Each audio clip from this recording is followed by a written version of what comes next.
Welcome to the guide on how to get LMGs in Cold War Zombies Diamond super fast. Now this actually was super fast. They're not very difficult weapons to get gold or diamond or even dark ether if you have the weird glitch where you get dark ether early. I want to go over some tips and tricks on best strategies, best perks, and just go over each of the camos. If you're new to this and somehow you're seeing this video, be sure to subscribe. We're nearly on 10.5 thousand subscribers, which is insane. And also there's a Discord server link down in the description. If you want to join it by any chance, feel free. You can find people to help you out with camo challenges, self-promotion, and just come and hang out with people. It would be really cool. Without further ado, let's get into it. So the first thing I want to go over is the tips and tricks. Obviously, as always in every single one of my guides, the best perks to use is Deadshot and Jug. But with the LMGs, I really recommend using Stamina Up as well, as obviously the LMGs are heavier than other weapons and slow you down. More specifically the M60, because the other ones actually, the RPD and the Stoner are actually not that heavy, so you can run around fast with them. The attachments I would really recommend for these LMGs is definitely an extended magazine, especially with the M60. That bad boy runs out of ammo like crazy, and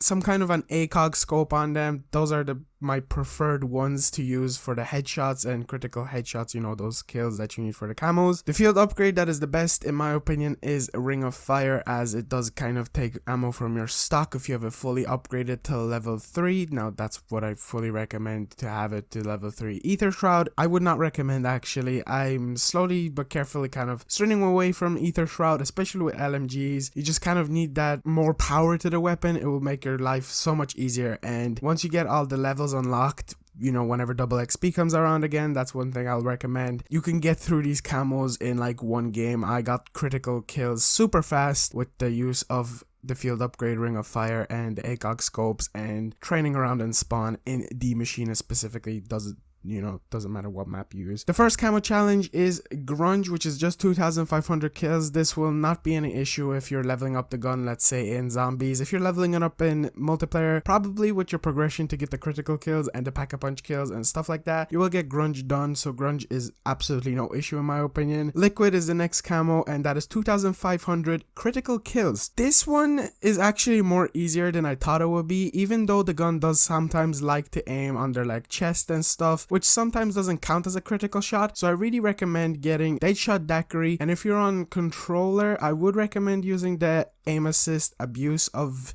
trying to aim in and out. But then again, with the LMGs you don't really need to do that. You could run around on a flat surface anywhere on the map of your choice, whatever it's out. Currently we have D Machina. I didn't run around on flat surfaces as much, but you might find that more comfortable. So a good area is down in Pack-a-Punch. I trained in spawn and got most of my critical kills there. You can actually bunch up a bunch of zombies, and if you have a gun leveled up high, it can get you a bunch of critical kills at once. I first time ever got like over 1,000 one game using the RPD, which actually allowed me to get the diamond camo in one game. So if you're careful, you can go for high rounds with these bad boys, and they're still pretty effective on high rounds if you have a Pack-a-Punch to level 3 and have a gold rarity of the LMG. Next one is Brushstroke. These are again simple, just like Grunge, 2,500 Pack-a-Punch kills. This isn't anything difficult. Obviously you'd want to Pack-a-Punch your weapon as early as possible, so I recommend just getting a bunch of points, and obviously don't buy any wall buys or any box hits and stuff like that. Get to the point, get to the power, open up power, get your Pack-a-Punch open, depending on your map how long that takes. The next one is Vintage, 15 elites eliminations. I have to say this one is super easy and one that you'll just get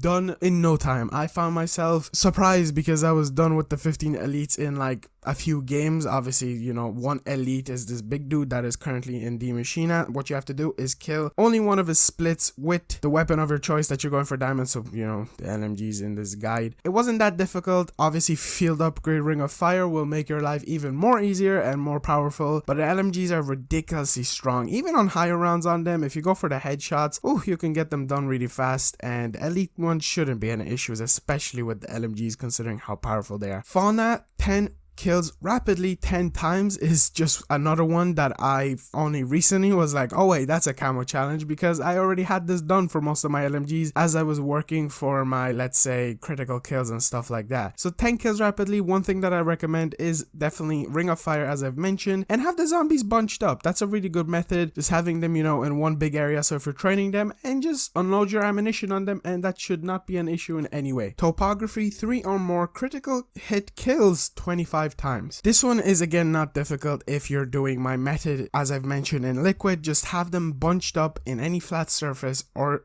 area of your choice. Have Deadshot Daiquiri, let the gun aim it by itself and try to stay above their heads or just below their heads. Obviously there is a recoil, so the gun will start moving up by itself, but let the Deadshot Daiquiri do its thing and it should be aiming at the critical spots. And this one is again just another one that you'll knock out of the park in no time if you're worried about it. And the last camo challenge, Infection, 20 or more consecutive kills without getting hit, is one that I slightly struggled. It was like my last camo that I didn't know I had, but if you keep your distance from zombies, it won't be difficult. Ring of Fire is good for this method. Another thing that you could do is from early rounds, so like let's say round 1 up until 6, just try to kill the zombies since they're super slow. Go for those critical kills while you're at it if you need those, and you should get this one done in no time. Just keep your distance. It shouldn't be that tough. You could use Aether Shroud for this, but it's not essential. Obviously if you Aether Shroud, you can keep your distance away from the zombies and just try to laser them as they run away from you, obviously, as they do all the time. But that's it. That's all the camos. I got through this really fast. The weapons that I have left now to do, which is ARs and SMGs, will most likely be very easy, but the only difficult part is the fact that there's so many of them and that I need to level them all up. So one thing I can recommend for you to level up your weapons is definitely